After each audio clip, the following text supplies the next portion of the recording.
Okay, good morning. I am trying this again for the third time. For some reason, I can't get this story to flow the way I want to. So let me just tell you who I'm talking about real quick. Naomi, Ruth, and Oprah. Now, Oprah is only in the Bible maybe a chapter and a half. She's in the book of Ruth, chapter 1. And, you know, Naomi was their mother-in-law. They all lost their husbands. So they leave Moab, their hometown, and I think they were on their way to Judea. They had heard that the crops had been wonderful there, and that they could go and get wheat and grain to eat, and there was work there. So these three ladies strike out and leave. Well, Orpah, she was really undecided about this because, for the simple reason, she didn't have a husband, but neither did the other two ladies. No children, and she just felt like, well, I don't know if there's much future in all this or not. But while they were on the journey or getting ready to leave Moab, Naomi did ask them. She said, girls, I'm going to tell y'all something. Y'all have been so sweet and kind to me. You were sweet and kind to my husbands, and my boys adored you. You were so sweet to them. Are y'all sure y'all don't want to stay or go back to Moab and stay with your family? Well, Ruth told her right off the bat, said, no.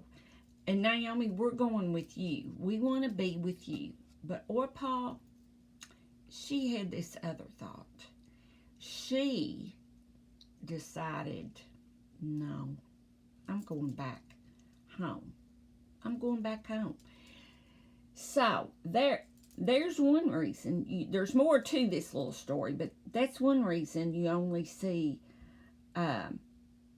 Orpah only about a half a chapter.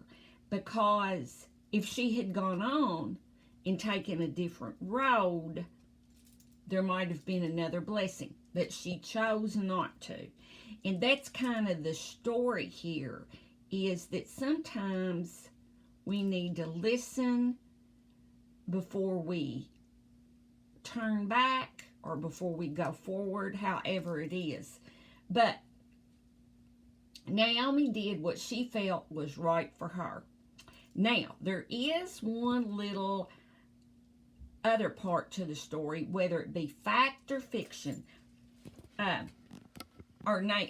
Orpah did what she felt was bad. I don't know, I might have messed that up. Or Orpah felt like she did what was right. But now, let me tell you, there is one more little thing about her. Now, this might be fact or fiction, but it was something I found in the studies. She went back to Moab, and she remained in Palestine, in Moab, and she gave birth. She remarried, and she gave birth to 4 sons who were giants. You know, they had giants back then. So anyway, one of them's name was Goliath. Now get this. So, if that is a true fact, and in some history books they say it's so, then David, a descendant of Orpah's own sister-in-law, who was Ruth, defeated Orpah's offspring. So I thought that was just a little interesting tidbit. But I think the biggest lesson you get from this is to sometimes just stay still and listen. Don't turn back if the Lord has set something before you. Now, she didn't commit a crime or a sin by doing that, but I don't know. Sometimes we give up too easy and we just settle and turn around and go back, and we don't know what we could have done. So that is why she is interesting in the Bible, and I did a little digging and found that one fact. I have no idea if that's true or not, but it was in some biblical history that it was either fact or fiction. They weren't sure, but there was some history books that did show that she did give birth to Goliath. So anyway, thank you all so much, and I'll be seeing you soon, and talk to you later. Bye-bye.